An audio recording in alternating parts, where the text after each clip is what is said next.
Hello, everyone. Welcome to People on Dating. I'm your host, Will Morales. And for those of you who are tuning in for the first time, this is a topic-based conversation about the ups and downs of dating. Whether you're 18 or 80, you have a story to tell. But the gist of this podcast is just a conversation, no judgment. Today, I have Harmony Woodington.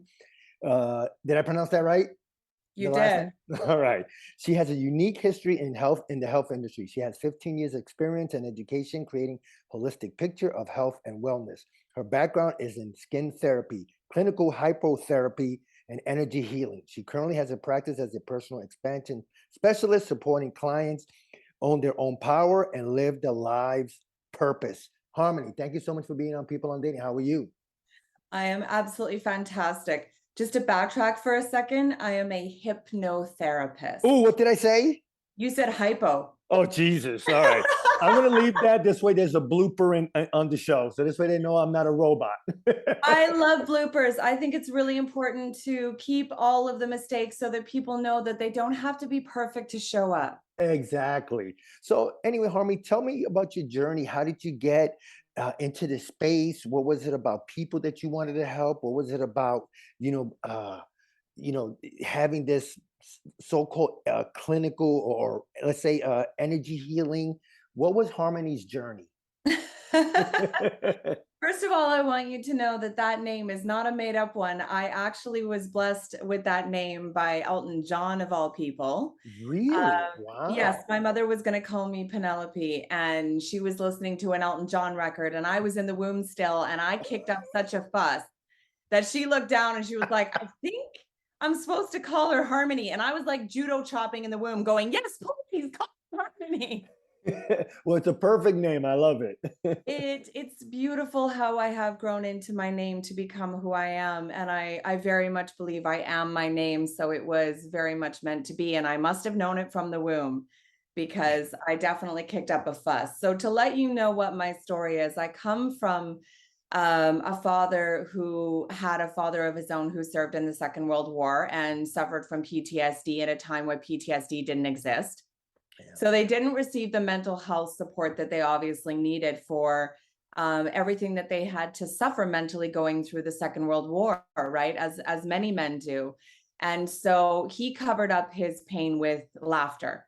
Mm. But things were not discussed in Britain, and particularly, I don't know how many people know this unless you've gone to Wales and you've gone particularly to Cardiff Castle, which is set up like the Second World War. When you're walking through the walls of the fortress castle, they have posters in the walls that are actually showing people sitting down at a table having a cup of tea with images of Hitler on the wall saying, don't talk. Somebody's always listening. So they were very heavily programmed during that period of time not to talk.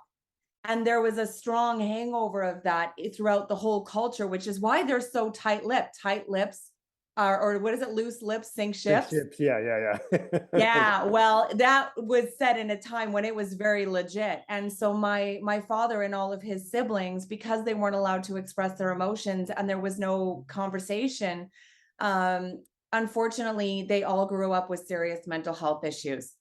My father was depressed and suicidal throughout my whole childhood and still struggles with it today. The most recent attempt was only about a year or so ago. Oh my God. So I deal with that. And then my mother, let's get really real, was raised in a satanic cult going back 65 generations. Wow. So she and her two siblings, sisters, suffered through amazing abuse. They had a day life and they had a night life. And the trauma that she suffered was so extreme, she actually didn't remember what was happening to her at night. And the trauma didn't surface until after she actually went to go see a marriage counselor to work out some stuff with my dad. And the psychologist actually surfaced her trauma. And because the psychology world actually didn't know how to deal with the extreme trauma that they were dealing with, somehow I became my mother's shrink at 11 years old. Oh, wow. And I was helping her to process trauma and integrate parts of what they call dissociative disorder. They used to call it multiple personality disorder at 11, 12 years old. And I didn't know what I was doing, but I was good at it. So, You found your um, calling. yeah. And I've just always had one of those personalities where, since I was a little girl, like 5 years old, I had friends telling me their life stories and what was happening to them in their homes. And so I've just naturally had that energy and personality where people feel safe and they just share their life story within seconds of meeting me. And I'm not messing around when I say within seconds. I can get someone's life story at the checkout at the grocery store. It's unbelievable how fast it happens. So going through my own refining fire, having parents that were literally incapacitated and not capable of loving me the way that I needed to be loved as a child, created my own mental health issues as well. And I really struggled with self-esteem. I know a lot of people look at me and go, "You must have lived a charmed life. You're beautiful, you're smart, you look like you had it easy." No, no, no, no, no, no. Just because somebody's beautiful, it doesn't mean they know they're beautiful, and it doesn't mean they know their worth. It is the psychological upbringing that you have that creates the reality that you see, that is not based in what everyone else is truly seeing. So even though I have a pretty face, it didn't translate to I'm worth something. In fact, my worth was so low that I didn't believe that any university would ever accept me because I wasn't good enough. I didn't believe that I could get a student loan to go to school because I didn't have parents that could pay for my post-secondary education. So I didn't even try. I didn't even try. And I believed that I was meant to help people on a psychological level, but my self-worth was so low, I didn't even try. And so what I ended up doing was becoming a skin therapist because I believed that was within reach. I was working in spas. Right. I was able to do that, right? Because I mean, being a beautician, helping people with their looks, I mean, that's not too extreme, right? So that was what I ended up doing for almost a decade. Oh, And wow. I ended up surrounding myself with a whole bunch of people who were just like me, self-loathing, insecure, and trying to mask it with external fixes, right? And over a period of time, I found myself very much being in a space where I was bathing in people's stories of self loathing and I was wanting to help them. And being self loathing and insecure myself, I wasn't in a place to help anyone, but I felt the desire, right? Right, right.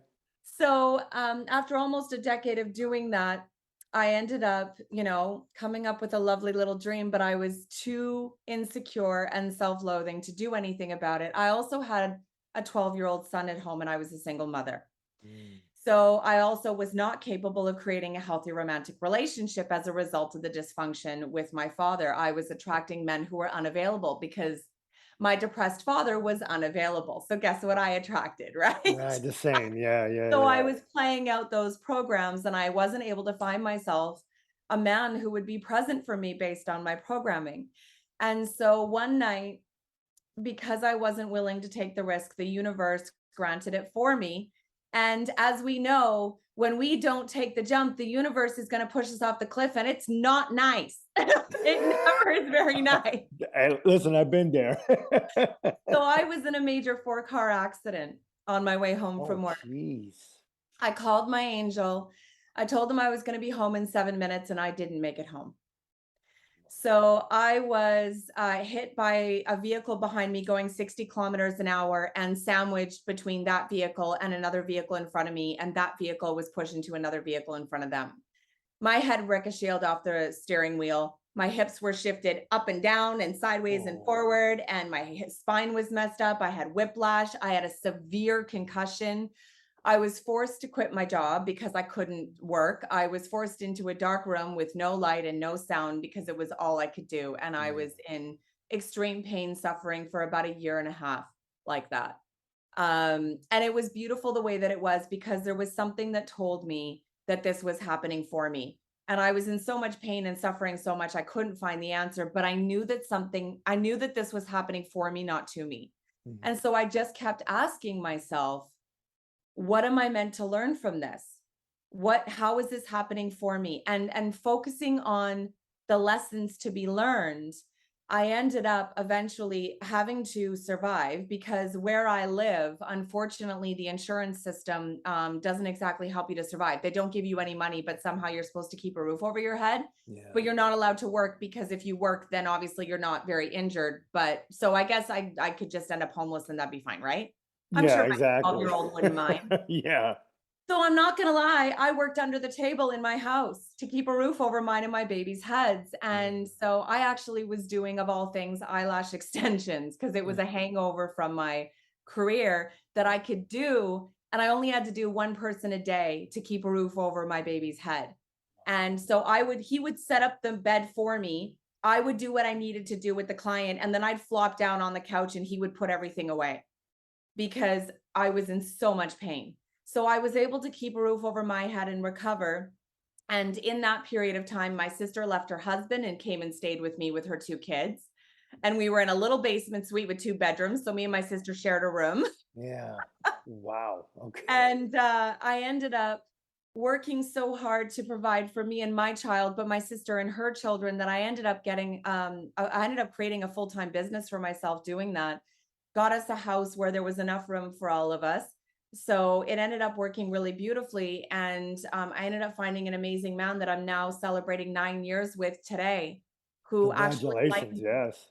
thank you. He lightened the burden for me and he held space for me to heal. Now, what was really interesting was shortly thereafter, when I was in this home and I was dating this lovely man and I was helping my sister, I was looking out at this house that had an ocean mountain view, drinking a cup of tea. And it hit me like a light bulb. Usually this is how it happens, right? We're like, why did this happen? Why did this happen? And then one day, all of a sudden, boom, you're like, oh, I need a whole life makeover. Everything needed to change. Yeah. The universe wasn't done with me though, Mm. because right around that time, so the accident happened in 2012. In 2015, February 6th to be exact, I got a phone call that my father had tried to end his life and was in the hospital. Oh, 5 minutes later, the love of my life got a phone call that his father had liver cancer and was in the hospital in Toronto. So Jesus. we both looked at each other and went, how? How? How is this happening at the same time? Like, you can't make this up. So I went to the hospital and I ratted my dad out and had a psychiatrist look at him, and he ended up in a facility where he could be looked after so he couldn't harm himself. And I went and made sure that he and my family were taken care of. And then we flew to Toronto to go to the hospital to look after Scott's dad. Right. And in that hospital, while I was pacing the halls, I was there for a little bit more than a week. That was when I hit my breaking point. That was when I was like, I can't take anymore. My psyche felt so sensitive that if you tapped me with your pinky finger, I was going to break into a million pieces. I didn't know what to do. I was lost. Mhm. And so he had a phone number through the union of his job that he was able to allow you to call in to talk to somebody just to get respite. So I paced the halls of Toronto Hospital for about 3 hours talking to somebody. I don't remember his name. It's not really important, but he held space for me. Right. And he ended up telling me he was going to set me up with somebody when I got back to Vancouver. And I met a couple of different psychologists, one that should have retired, like, I don't know, 5 years ago, because he wasn't even in the room energetically. And he was quoting like outdated Freudian crap that was useless to me. And I was like, why are you even here? And he's like, well, it's my job. And I was like, dude, you are done. Like, you don't care. You're not energetically in the room. You're physically here, but you are literally useless to me. Like, I don't know why you're here. And he's like, well, Freudian, whatever. And I'm like, okay, you take your Freudian stuff and go anywhere else. I'm done with you. So I walked away from that. And after dealing with a couple of the traditional model of therapy scenarios, I was like, this isn't what I need. Yeah. Because there's the fact that I needed some proper support, which I felt I wasn't getting in the traditional model, but I also was having an existential crisis because I was born and raised Mormon. Okay. And my father said something to me when he was in the facility that pulled the rug out from under me, that made it impossible for me to go back to that space. So I was having an existential crisis and an identity crisis, because the person that was handed to me that I was meant to be was handed to me by the church. So everything was dictated to me. My whole life was dictated to me. So I didn't even know who I was anymore. Right. And the spiritual side of it does not get honored in general in the traditional model of psychology. And so I was lost, and I ended up having to go on my own journey. And what was really beautiful was I ended up in a meditation circle with a woman that was a hypnotherapist. Mm. And she did what she called a guided visualization / hypnosis. It was totally a hypnosis. I went so deep. I don't even remember what she said, but I do remember coming out feeling my power, feeling like it was going to be okay. I didn't know how, but I knew it was going to be okay. And that was the only thing that shifted me, that made me feel like I had power to make it okay. I knew that somehow it was going to work out. And before that, I was lost. And it all happened in 10 minutes. What? So I realized Minutes. that there was something that she was tapping into that I was not. And that was when I created a passion for understanding my subconscious mind and understanding how to create a relationship with it. And I'm so passionate, as you can tell, that I don't just go and experience the thing, I become the thing, right? Right, right. So not only did I work with a hypnotherapist, I became a hypnotherapist. I went to school, I studied it, and I became it. And in that, I also discovered how important it is to honor that we are, which has been proven, vibing energy, right? Mm. Quantum physics has proven we live in a beautiful world today where science has proven what spirituality has been saying for thousands of years. So I think we're very blessed to be living in the space that we live in, because we can play in the woo woo juju and not be called crazy anymore because science has proven it. And if you think it's still woo woo juju, then please go look at the science. You Right. know what I mean? Yeah, yeah. So I ended up actually tripping on a client that I had in hypnosis that had some trauma. And it was so powerful that I felt it in my own solar plexus to the point where it brought me to tears. I knew how to observe it, I didn't know how to engage with it. Mm. And that was when I went to learn multiple healing modalities to learn how to accurately observe and engage to support my clients releasing what is no longer serving them. So, what I ended up doing is curating tools that help me to teach my clients how to create a relationship with their mind and their body. So when you flip your programming and you learn how to create that relationship with your mind, but you don't release the trauma, the energy of the trauma that's not serving you, you are going to create what I call dis-ease within the body, Mm. right? And if you release the energy that's no longer serving you, but you don't flip the programs, you're not going to necessarily create this ease, but you're going to create new circumstances that are going to be super no bueno and fun because the programs are there. And what are the programmings doing? But they're creating your reality, right? So you need to, in order to be able to have holistic resolution, you need to resolve and update your mental operating system so that it's serving your current agenda. Mm. And you need to release the negative energy that is no longer serving you in your energy body so that you can move on and be completely free of whatever it is that is holding you back from the past, and use it to create awareness and mindfully, consciously create your reality moving forward based in love instead of based in hate and anger because you're lost in your refining fire still. So, my own pain and trauma and experiences is what created the passion and the drive to flood the earth with love that I have now. And because I tripped along the path for a really long time on my own, really slowly, I also created a passion and a drive to create a program that would expedite the process for my clients that I work with. Mm. So that's been in development since 2015. So about 8 years now, I've been working with clients developing this program. And it serves my clients in every aspect of their lives. So I holistically support my clients in getting resolution in every aspect of their life, including sexuality. I'm not shy to play in that arena, which many people don't.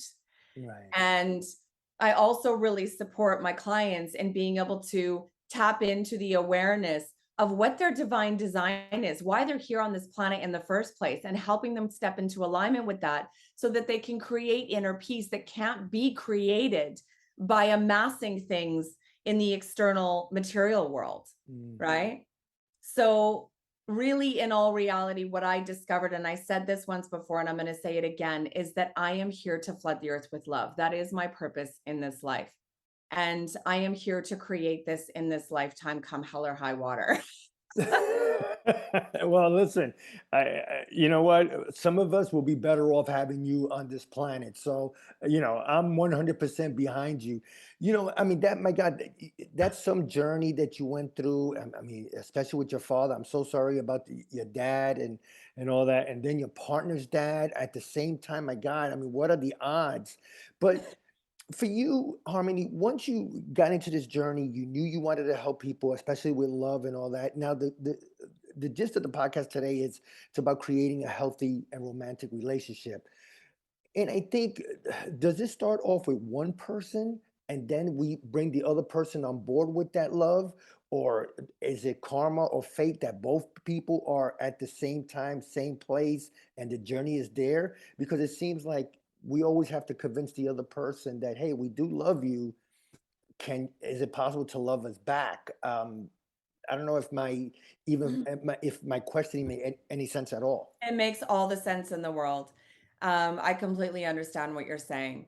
And I know a lot of people will say that you need to work on yourself first before you get into relationships.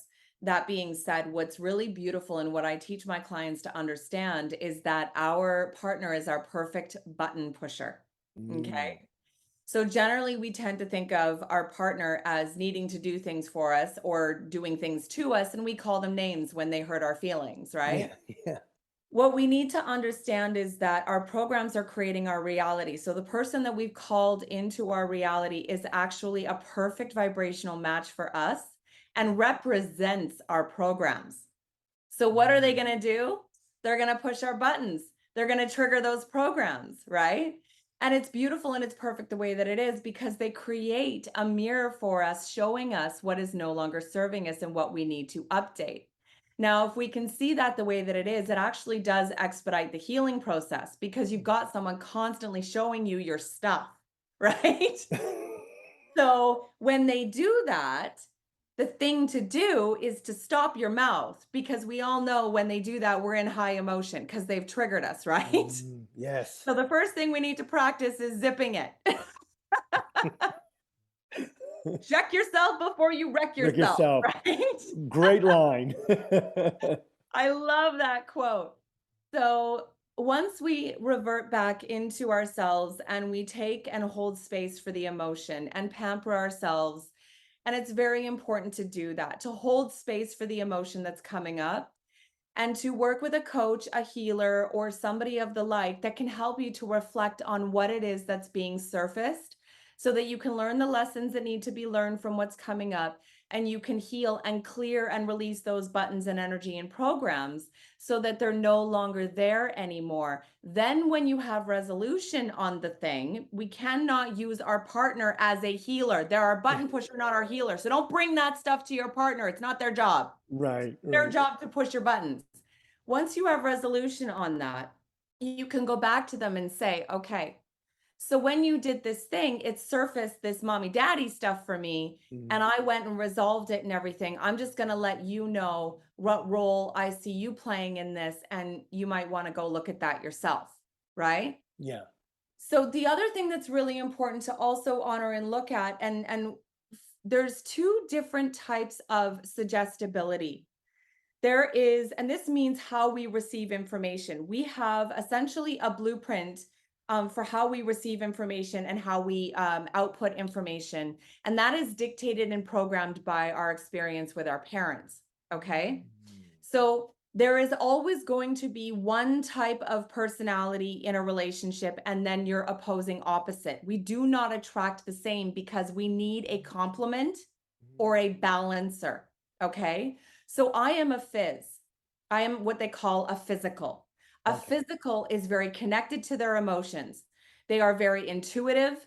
They are very flashy. They love sparkles. They love jewels. They love being loud. They love being in the center of the room at a party. They want everyone in the room to know they were there. They're very outgoing. They're very confident. They generally tend to be politicians. That's totally a thing. Athletes.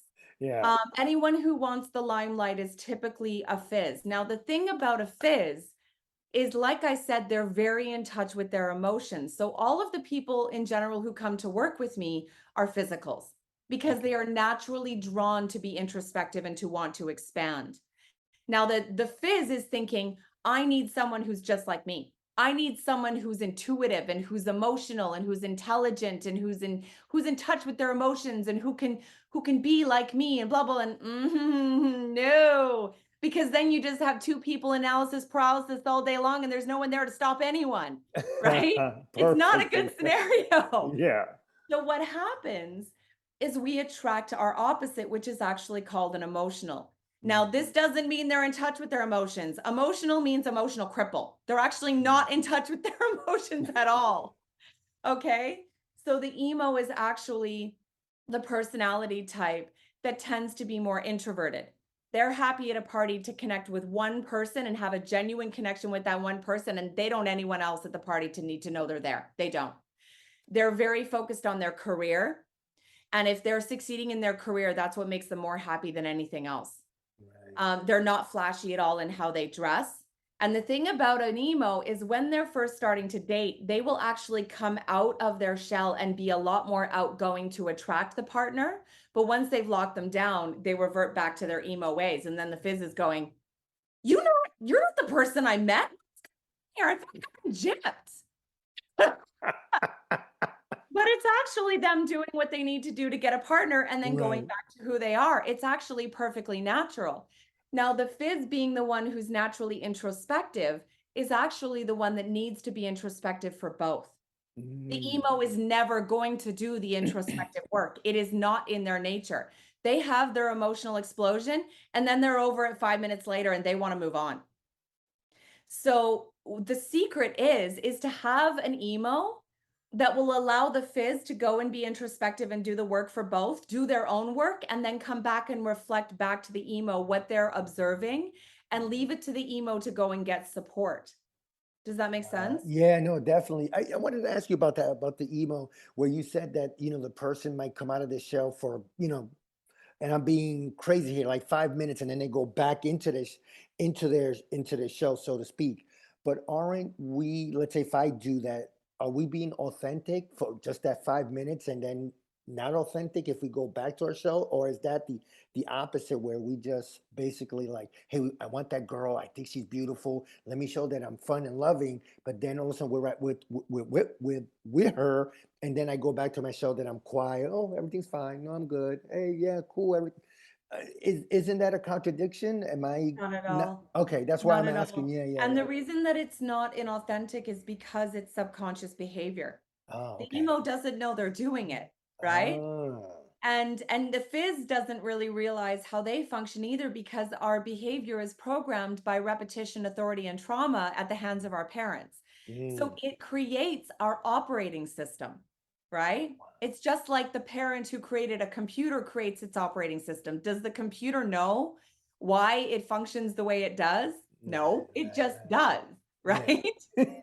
So we're not in control of it unless you're like me who understands the functionality of a subconscious mind to control these things. That being said, because I understand things the way they are, I let my emo be who he is. I love him more and accept him more for who he is because the fault of a fizz is they try to dictate the behavior and change their emo because they don't understand them. So my goal is to actually teach my couples that I work with to understand their own operating systems and how they have attracted their opposite because it's their balancer. They are balancing each other and pulling each other more towards a balanced state. I tend more towards worrying and analyzing and tearing things apart and all of the rest of that, whereas my partner's always on the other side going, what are you worried about? It's all gonna be fine. And I'm like, what do you mean? I need to know how it's gonna be fine. And he's like, it just is. And I'm like, that's not good enough for me. And he's taught me over experience and time Right. that it does always work out. And so I've learned to relax. I've learned to let go more, right? Yeah. And I've taught him to maybe care a little bit more when maybe he's a little too careless, right? Right, right, right, right. So we balance each other. It's funny that you say that because I've heard, and I'm pretty sure you heard it too at the beginning of before your career maybe started or during, where they say opposites attract, and people say, "Oh no, I want someone that just like me." But it's just I've gone out with women that are I felt was the same, and there was the chemistry wasn't there. Where I went out with someone that might be a little bit more, and I hate to say the word timid, but let's say not as like, in certain circles, I'm loud, I like to have fun, and I might have a beer or two, I might smoke a little weed here or two, and I like to have a good time. And sometimes when I've been with a woman, she's, you know, I'm not saying knows her place, but she's very reserved and all that. And if I look at her and I'm going a little crazy and I look at her, I could calm down or vice versa. So I love what Mhm. you say where, you know what, that the opposites attract. And that's how you could form a good relationship, a good, healthy relationship. Because if two people are the same, wow, then all of a sudden you're clashing. Do I have the gist of what you, You very much get me. okay. And the thing that's really interesting that I want to say is fizzes, when they're not in a relationship, when they're in a I don't want to be in a relationship mode, I just want to hook up, they hook up with other fizzes because they have Oh, really hot sex. Because fizzes are sex fiends. gotcha. That's good to know. The fizz in the one in the relationship that wants Sure. all the sex and is always frustrated, that's the fizz. The Gotcha. emo is consistently in love with their partner and doesn't have that ebb and flow that the fizz does. They don't have that drive that the fizz does. All right. So wait a minute. So how does that work then? Where one person is let's put out there horny as hell, and the other person is a little bit more reserved.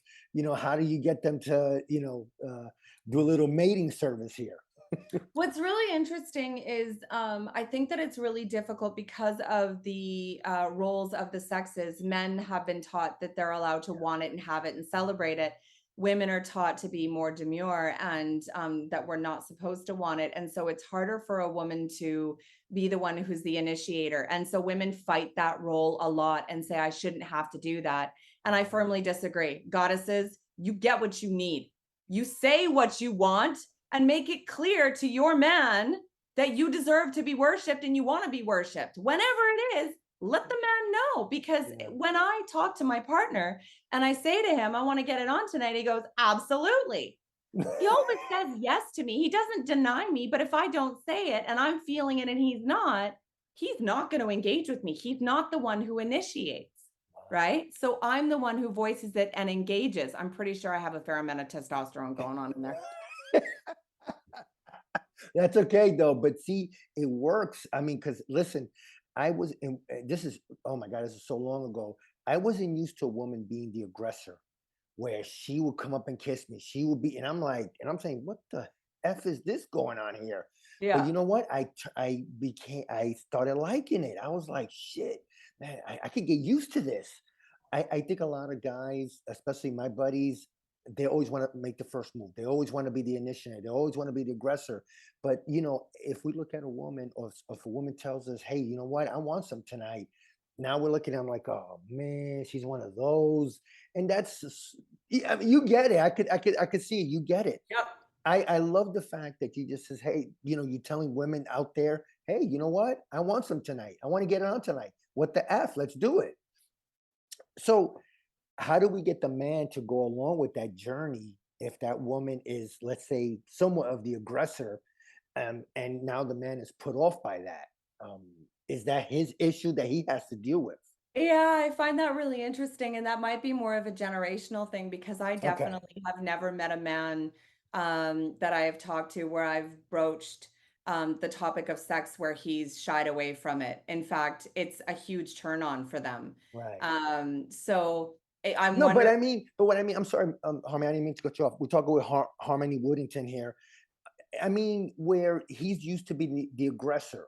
That's what I The mean. one who's initiating. Yeah, all the time. And then all of a sudden, his woman out of nowhere, all of a sudden now she's initiating. Have you heard where, and I talked to some guys that they didn't like that. They wanted to be the aggressor.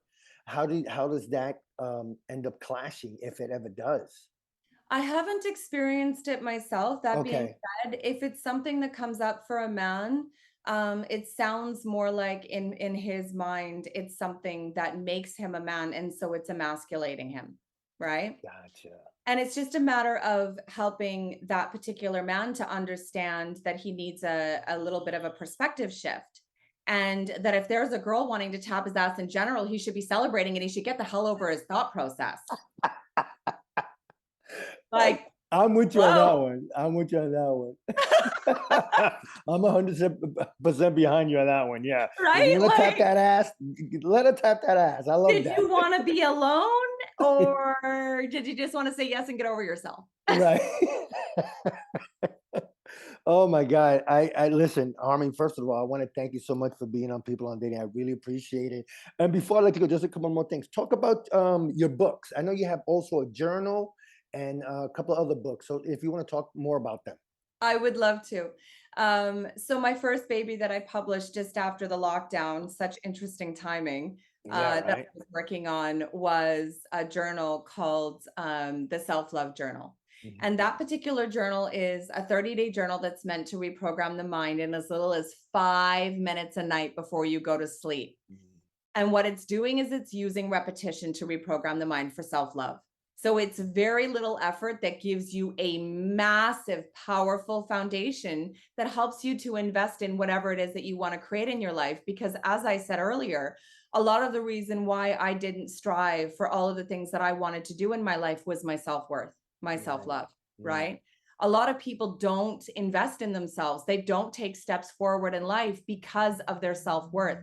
So if I can change my relationship with myself in as little as 5 minutes a night before I go to sleep, I'm pretty sure I'm making a good investment, right? Easily. So exactly. So I wrote that journal, and it's a powerful tool that I use to help my clients to work the program with me with even more drive and passion because they're developing that solid foundation for themselves of self-love.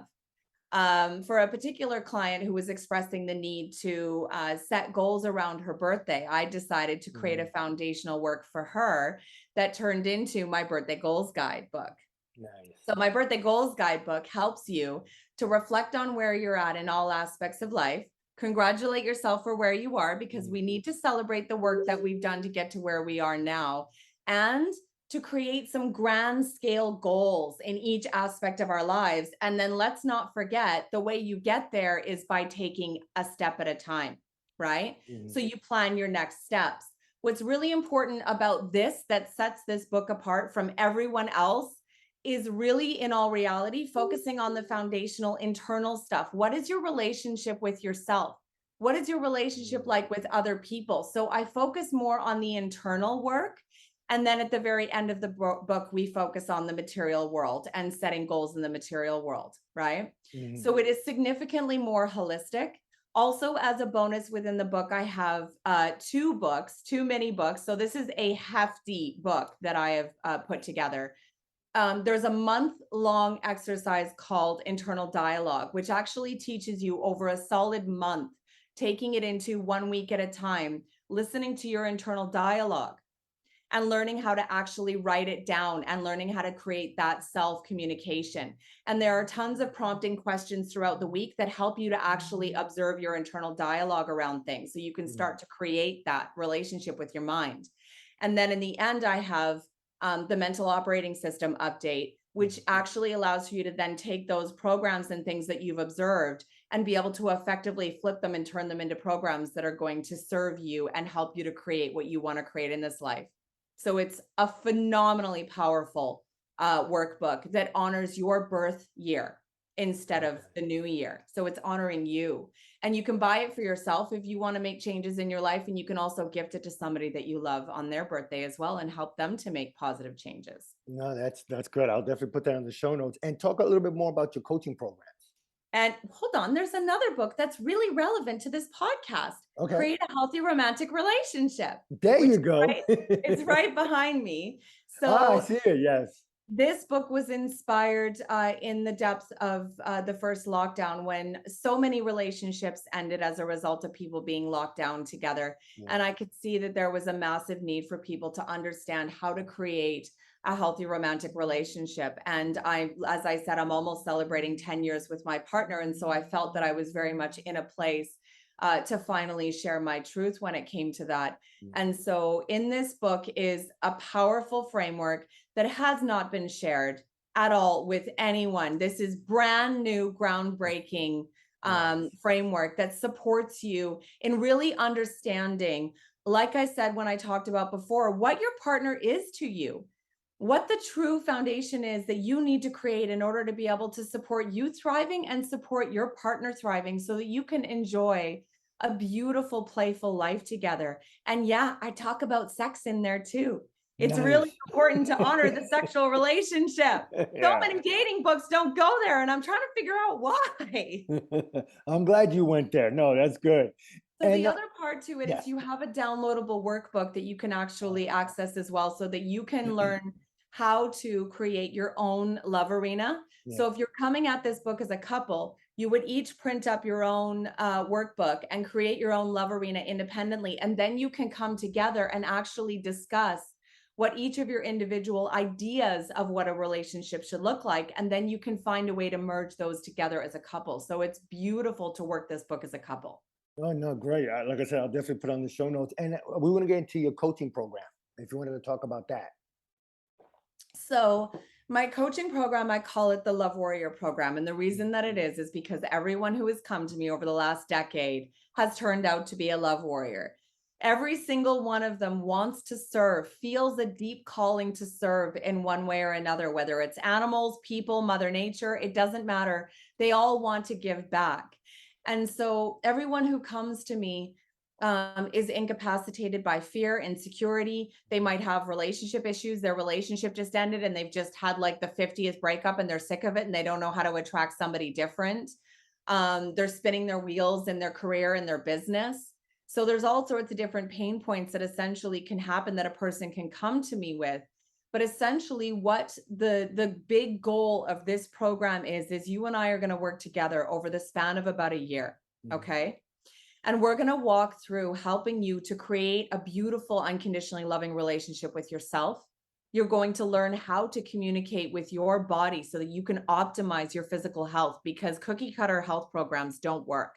You are a unique individual and you need to learn how to communicate with yourself to optimize your physical vessel. Then you learn how to gain resolution on and how to create healthy relationships with others in every way, whether it's familial, whether it's romantic, whether it's career, it doesn't matter, right? You get resolution and learn the foundations to be able to really thrive in all relationships. Then we look at sexuality, obviously, and honor that and help you to reclaim your power and your sexuality, because we know that it's been taken from us and it's time to claim it back, right? Yeah. And we take a look at your relationship with abundance and clear programs and shift things so that you can call in the abundance that you want to do what you want to do in this life, because it's important to have that value so that you can have value in your life, right? Then we look at spirituality, and I don't dictate spirituality. I give you the tool to tap into the all you can eat buffet that is spirituality, and you create your spiritual practice. I'm not here to tell you what to do. So I meet you where you are. You create your own goals, and I help you to tap into that all you can eat buffet. And then last but not least, which is the most important thing, is we create a life consciously by design based on your life plan, based on what it is that you're meant to do on this planet. And once you have resolution and clarity in all aspects of your life, you can then very clearly, consciously, mindfully create a beautiful life that is designed on your divine design and your happiness. So you can stop being a performing monkey for everybody else, because meeting somebody else's agenda is not going to make you happy, right? It Yeah. doesn't work. Never works. I agree. Then you can basically go out into the world and kick ass and take names. Amen. I should end the show like that, but I have to ask you one more question. If somebody want to get in contact with you, what's the best way?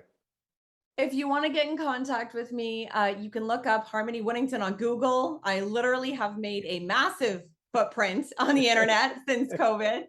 I'm also at harmonywoodington.com. And you can actually, I've got many, many little buttons throughout my whole website saying, book a soul connection. That soul connection is a free call. And it gives you an opportunity to sit down just like you and I are and have a conversation and let me know where you are in life. And I'll let you know how I can show up for you. Well, sounds good. Well, first of all, again, Harmony, thank you so much for being on People on Dating.